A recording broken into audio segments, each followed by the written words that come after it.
மாதந்தோறும் கவிதைகளை எப்போ அவங்க வச்சுருக்காங்க அந்த டேட்டு பார்த்தீங்கன்னா ஆச்சரியமாக இருக்கும். 18th அக்டோபரே அமைச்சிட்டாங்க. அப்போது இந்த அரங்கத்தின் மீது அவருடைய பற்றை நான் எண்ணி வியக்கிறேன். 113வது டாக்டர் மூவர் திருக்குறள் நற்பணி சங்க அக்டோபர் மாத கூட்டம் சிறப்புடன் நடைபெற மனமார்ந்த வாழ்த்துக்கள். இன்றைய கூட்டத்திற்கு எனது கவிதையை அனுப்புவதில் பெருமை கொள்கிறேன். நம் அரங்க நெறியாளர் ஐயா அவர்களை இக்கவிதையை வாசித்து அருள கேட்டுக்கொள்கிறேன். என்றும் அன்புடன் நெல்லை, அன்புடன் ஆனந்தி, மிச்சிகன், வட அமெரிக்கா. இது அவர்களுடைய முன்வை. இப்பொழுது கவிதை. குறள் 294. உள்ளத்தால் ஒய்யாத ஒழுகு, உலகத்தால் உள்ளத்துள்ளெல்லாம் உலகு என்ற குறள். திண்ணிய நெஞ்சத்தால் தெளிவுடன் வளம் வருவான். திண்ணிய நெஞ்சத்தால் தெளிவுடன் வளம் வருவான். அப்படி தெளிவு போடுறான். நன்மையே பயப்பினும் பொய் சொல்ல தயங்குவான். நன்மையே பயப்பினும் பொய் சொல்ல தயங்குவான்.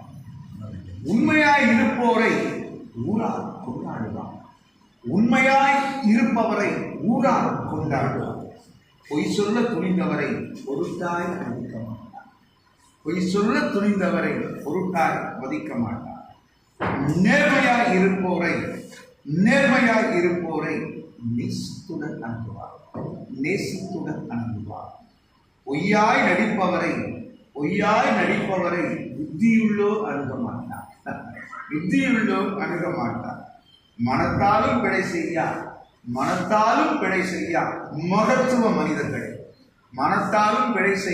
மகத்துவ மனிதர்களை மனத்துள்ளே வைத்து மாந்தர் கொண்டாடுவார். இந்த அடிகள் பார்த்தீங்கன்னா இதுதான் திரிப்புகள் சொல்லுவாங்க. எப்படி சொல்லிட்டாங்க? மனதாலும் பிழை செய்யா மகத்துவ மனிதர்களை மனதுள்ளே வைத்து மாந்தர் கொண்டாடுவார். உளமறியா பொய் சொல்லா உத்தம மனிதர்களை உலகத்தார் உள்ளங்களில் உறுதியாக நிற்பார்கள். நெல்லை, அன்புடன் ஆனந்தி, மிச்சிகன். ஒவ்வொரு வரியும் நீங்க பார்த்தீங்கன்னா இந்த 16 வரிகளுக்கு இது அடங்கிவிட்டது. இந்த வரிகள் இந்த கவிதையை நோக்கி செலுத்தப்பட்டுள்ளன. ஒவ்வொரு பதங்களும் என்ன தலைப்போ அந்த தலைப்பை ஒட்டி இது அமைகிறது. இது எப்படி அப்படின்னு பார்த்தீங்கன்னா அக்கறை, வேற ஒன்று. கவித்துவம் என்பது இரண்டாம். இதற்கு நாம் ஒரு கவிதையை ஆக்க வேண்டும் என்ற அவர்களுடைய ஈடுபாடு, அக்கறை, அவர் வேற ஒன்று.